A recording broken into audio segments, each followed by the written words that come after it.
Director Homan had stated before that I was going to explain some of the laws and the problems, and I will do that. But first thing that I'd like to do is try to quantify the issue, the problem at the border that we're looking at right now. Since reaching a low in the number of aliens apprehended along the southwest border in April 2017 of 15,798, the number skyrocketed to 144,278 aliens last month, an increase of 913%. If current trends continue, more than 1 million aliens will be apprehended at and between the ports of entry this year. People will tell you that this will still be below the 1.6 million aliens who were apprehended in FY 2000, but in reality, the crisis at the border is significantly worse by a factor of God knows what than it was 19 years ago. Most of the aliens who were apprehended entering the United States illegally up until approximately 2014 were single adult males. They were generally from Mexico, and they were usually coming to the United States to work. They attempted to evade apprehension, but Border Patrol generally had the resources to arrest the vast majority of them. The Border Patrol was able to process and those aliens in approximately 8 hours and return most back across the border. And when I talk about 1.6 million aliens, let me put that into context. We're not talking about 1.6 million individuals who came to the border once, didn't get in, and turned around and went back. Most of those people would come back 5 to 7 times and would attempt to re-enter the United States over and over again. So you're really just looking at the same population of people. So it was much lower than 1.6 million. It's probably closer to about 300,000 to 400,000 individuals who got caught and returned.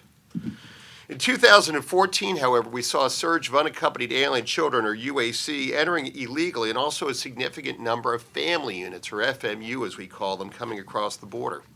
Aggressive U.S. detention policies that Tom Homan talked about, and enforcement of its southern border by Mexico were able to slow the number of UAC and FMU crossing illegally. And by 2015, the numbers diminished.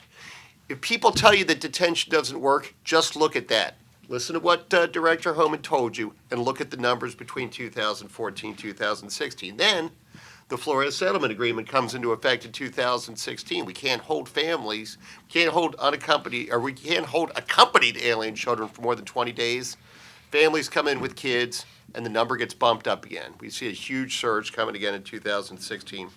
Most of those aliens did not evade apprehension, but turned themselves into the first law enforcement officers that they came to. Why did they do that? Because they wanted to take advantage of the loopholes in our immigration laws that they knew were going to facilitate the release into the United States. Understand how smugglers think. Smugglers are selling a product, and they want to successfully sell that product. And the way to successfully sell a product is to have a lot of satisfied customers. They want to get their customers into the United States so that they can go to the other people who live in their towns and tell them, look, I got that family into the United States, I'll get you into the United States.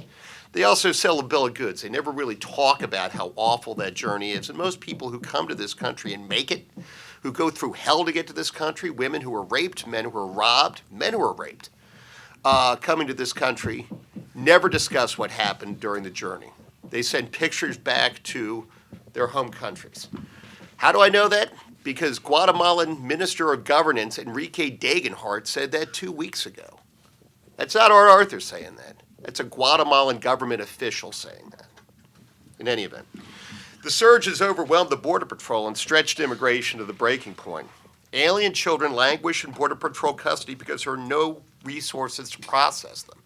On May the 30th, Acting Homeland Security Secretary Kevin McAleenan said there were 2,350 alien children in Border Patrol stations that did not have the capacity to hold them. May the 30th, he said that. Congress acted yesterday. How does that happen? 7 days from Memorial Day weekend? Why? Did they not believe him? If you wanted to go and check it out on May the 30th. Things are bad because Secretary McAleenan told you they were bad. They needed the money. Director Homan explained this. HHS has to take custody of those children before they can be placed with sponsors in the United States. That's by law. That's a law that was introduced by Zoe Lofgren and a law that was subsequently amended by a Democrat House Judiciary Committee in 2008. Talk about that in a second. HHS doesn't have the money to take custody of those children because they have to place them in private shelters or place them in other shelters, but they don't have the money to build the shelters. Those kids are sitting in Border Patrol stations because Congress didn't give HHS the money to take custody of those children. And Congress should take custody of responsibility for what happened to those children. Sorry. In any event, a big part of the reason why we're seeing such a problem at these Border Patrol stations is the demographics has changed. About 70% of all the people who are coming into the United States today are family units. Another 10% are unaccompanied alien children. So that's about 80%, a little bit less than that. But actually, it's about 70%. The other 30% are single adult males, what we're used to seeing previously. It takes on average 78.5 hours to process those family units and those unaccompanied alien children. We need to figure out how they were smuggled to the United States. We need to check them out for medical issues. Director Homan referred previously to the fact that many have not been inoculated, have never received medical care, and have gotten sick on the journey to the United States. The Homeland Security Advisory Council issued a report in April, which, by the way, didn't get any press, that talked about the hell that these kids go through, that their parents forced them to go through on their way to the United States. Families are held for ransom. Smugglers know that they have the parents when they have the kids. They can demand anything that they want. And you can imagine what the worst criminals on the face of the earth are going to demand, and they do. Any event. I'm going to discuss the three major loopholes in depth that Director Homan alluded to. The Flores Settlement Agreement, that 2008 law I was talking about before, the Trafficking Victims Reauthorization Act, also known as the TVPRA, and the low screening standard for aliens apprehended at the border claiming asylum, known as credible fear. With the election of President Donald Trump in anticipation that he would crack down on illegal immigration, not only did the total number of illegal entrants plummet, but the total number of FMU and UAC dropped to less than 20% of the total number of those apprehended. Now remember what I said before, 70% today are FMU and UAC. In April of 2017, 20% were FMU and UAC because Donald Trump said he was going to enforce the law. As foreign nationals, and especially smugglers, determined that President Trump was not able to address those loopholes administratively, and his courts blocked his efforts to do so, the number of aliens apprehended, in particular the number of FMU and UAC, again surged. As I noted, 70% last month.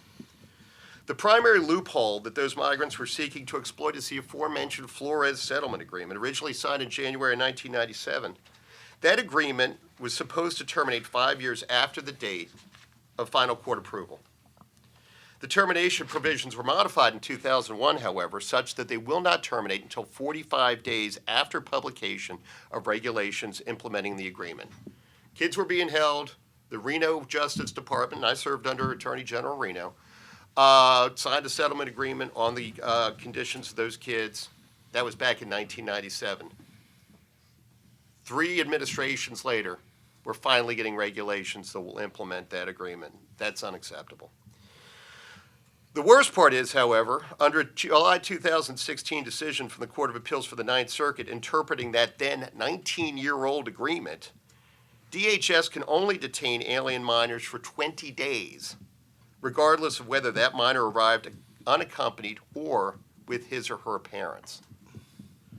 Flores encourages UAC to enter the United States illegally and encourages the parents of UAC to hire smugglers to bring them to the United States because they know that those children are almost guaranteed to be released into their custody. Further, and this is the worst part, it encourages people to bring their own children. Why are those kids going through hell? Why are people bringing their parents, or why are parents bringing their kids with them, or the people who they claim to be their kids, with them? to make that perilous journey to the United States because they know it is likely that they are going to be released within 20 days of getting to this country if they travel with children. In fact, the April 16, 2019 final emergency interim report from the Homeland Security Advisory Council's bipartisan CBP Families and Child Care panel, to which I alluded earlier, and on which there was no press, concluded that, quote, the dramatic increase in FMU apprehensions over the past year is directly linked to the U.S. government, executive, legislative, and judicial branches, creating pull factors that incentivize migrants to bring a child with them to gain entry to and release into the U.S. Every time you hear about a child die on the border who is brought with a parent, you know where the responsibility lies. This is the witch's house in Hansel and Gretel that draws people to the United States. It's unacceptable. It should be changed, but don't expect it to be. In September, DHS finally published a proposed regulation to address Flores. That will change. Most significantly, that regulation would create an alternative to the existing licensed program requirement for family residential centers so that ICE may use appropriate facilities to detain family units together during their immigration proceedings, consistent with applicable law, close quote. This is important because Flores stipulates that the government must transfer minors to a, quote, non-secure, close quote, program licensed by an appropriate state agency. At present, however, there are only about 2,500 beds to detain FMU. About 60% of the people crossing the border are FMU. Out of 144,000, we got 2,500 beds. This has been a problem because, as a result of litigation, many states did not have and have not succeeded in putting into place licensing schemes governing facilities to hold family units together. A uniform federal standard is appropriate, given that immigration is a core federal function. That's a no-brainer. But also, families aren't detained under local laws. If you get a speeding ticket, they're not putting you and your kid in jail. So there really aren't that many states that have licensing requirements for family facilities. I was a judge in York, Pennsylvania. Burke's Family Shelter at the time was the only one. Expect that regulation, which should be published soon, to be subject to significant litigation before it finally takes effect. 37 injunctions against the Trump administration in the first 2.5 years. 2 injunctions against the Obama administration in their first 2 years in office. Activist federal judges are more than willing to step in to an area of the law they know nothing about and create unanticipated consequences that they really just don't seem to care about. In any event. As I mentioned, the TVPRA has also encouraged the flow of UAC illegally across the border. Let me give you some background. The Homeland Security Act of 2002 vested jurisdiction over the care and placement of UAC and removal proceedings with the Department of Health and Human Services. Democrats on the House Judiciary Committee pushed that into the HSA.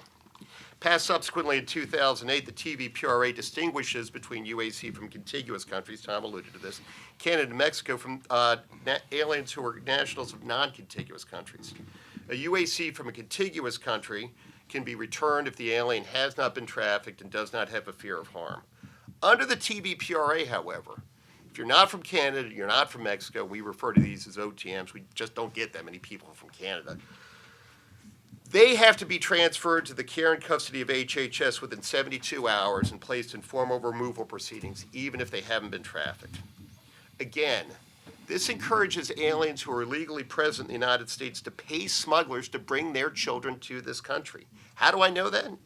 Because 78.7% of those children are released to parents and guardians without status in this country. More than 5 years ago, federal judge Andrew Hannon complained that DHS was completing the criminal conspiracy between parents and those smugglers, instead of enforcing the laws of the United States by literally delivering the minors into the custody of the parent living illegally in this country. The Homeland Security Act and TVPRA essentially mandate that process. And Congress should, again, amend those laws to eliminate the distinction between OTMs and all other aliens. If you don't have a fear of harm and you haven't been trafficked, you should be home with your family in your home country. The final significant loophole involves deficiencies in the credible fear process. Aliens caught entering the United States illegally are supposed to be expeditiously removed from this country without seeing an immigration judge. If the alien claims a credible fear return, however, that alien must be interviewed by a asylum officer. The asylum officer finds that the alien has established a credible fear. The alien must be placed into removal proceedings to apply for asylum.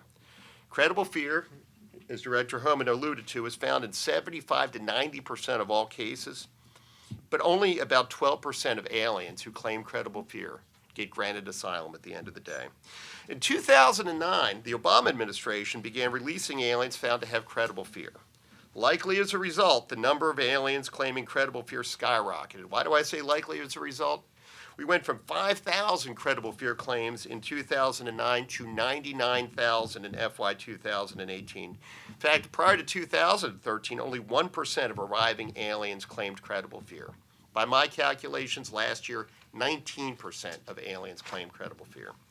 The most egregious example of abuse of the credible fear process occurred 2 weeks ago, when alleged cartel members showed up at the Douglas, Arizona port of entry seeking asylum after fleeing a gun battle in Agua Prieta, Sonora. This was a result that Congress could not have intended when it passed the law 20 years ago. Our immigration laws don't exist to protect the losing side of a gun battle in a cartel. Sorry. The standard for credible fear is too low. Congress must fix the loophole. It should apply the same credible fear standards that it does to asylum. We drafted those laws in 2005, and they're good. Congress must also make it clear that credible fear should only be found where it's more probable than not that the statements made by the alien are truthful. All too often, asylum officers believe they have to accept the alien statements at face value. Third, Congress should raise the standard of proof for credible fear, as Director Homan alluded to earlier, to ensure that the number of cases in which aliens claim credible fear more closely matches the number of aliens who are granted asylum. Until these loopholes are closed, increasing number of aliens will pour over the border to exploit them. 2/3 of aliens are subject to violence during that journey. Keep that in mind, 2/3. 1/3 of female migrants are sexually assaulted during that journey to the United States. Those are not the only perils. Just this past weekend, a young woman, a toddler, and 2 infants were found dead near the Rio Grande in Hidalgo County, Texas, probably from dehydration and exposure. For their sake and for the sake of those who would attempt to follow them, Congress has to act. I thank you for your time.